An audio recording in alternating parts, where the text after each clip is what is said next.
ए नबी सल्लल्लाहु अलैहि वसल्लम, अपने परवरदिगार का नाम लेकर पढ़ो जिसने तमाम कायनात को पैदा किया, जिसने इंसान को खून की फुटकी से बनाया।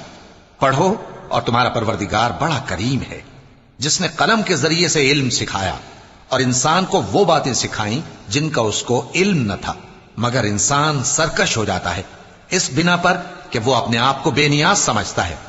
कुछ शक नहीं कि सबको तुम्हारे परवरदिगार ही की तरफ लौट कर जाना है। क्या तुमने उस शख्स को देखा जो मना करता है, यानी एक बंदे को जब वो नमाज पढ़ने लगता है? भला देखो तो अगर ये राह रास्त पर हो या परहेजगारी का हुक्म करे तो मना करना कैसा? तो इसका अंजाम क्या होगा?